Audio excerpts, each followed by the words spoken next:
Welcome to my second video on the property cycle. If you have not seen the first video, you may wish to review it, as this video is a continuation from the first. In the first video, I said understanding the property cycle might be the single most important concept you should know as a property investor, as you can make sense of what is happening in the market at a macro level and less prone to react to headlines in the media.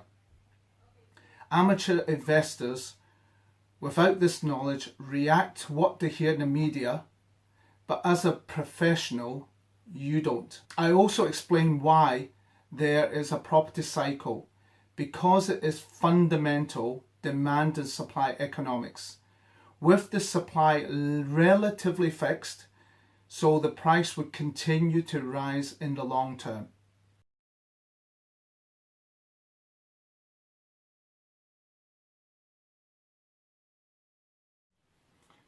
I've got a graph of the property cycle. On the y-axis is the prices. The prices going up this way, and on the x-axis is the time.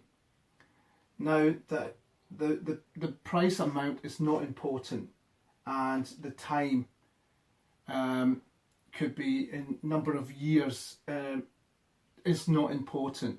It's the shape of the graph that is going to be important, and I will go in detail. In the recovery phase, prices have bottomed out at the end of the recession. Prices have fallen far enough to tempt the smart investors back into the market, attracted by the relatively high yields. You've got to remember the property prices have dropped, but the rent is relatively the same. Bank lending is hard to get because of the low confidence in the market, and amateur investors are non-existent because of all the doom and gloom in the economy. So this raises for a while, and then we come to a mid-cycle dip. This is where some of the early movers take their profits, and you'll see a slump in prices. The explosive phase. It is now clear that the property prices are going up gradually. Banks are starting to lend again. House prices begin to rise faster than wages. The media drive up prices with the hype, with headlines like house prices increasing £200 a day or whatever. Prices are further fueled by people speculating the market will continue to go up and refinance to take money to spend on holidays and stuff, and also people wanting to buy a bigger home because they can't afford it as prices go up. The banks are freely lending again. Fundamentals go out the window and group psychology kicks in.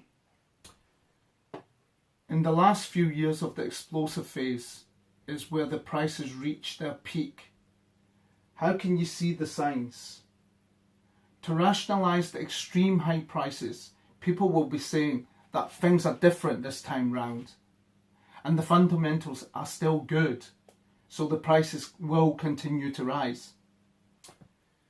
At this point, as soon as something affects the confidence in the market, the confidence just evaporates, because the market has been driven by sentiment rather than fundamentals. Prices plummet. People who are over leveraged go bankrupt.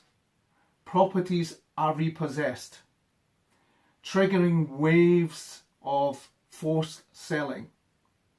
The tipping point is hard to predict. The recession phase seems to last forever. Nothing sells news like bad news. The smart money will start buying again when the fundamentals are right again and the whole cycle starts again. In my next video, I will try to interpret what stage the Hong Kong and UK property market are at the start of 2019. I hope you've enjoyed this video. You have been terrific. I have been John.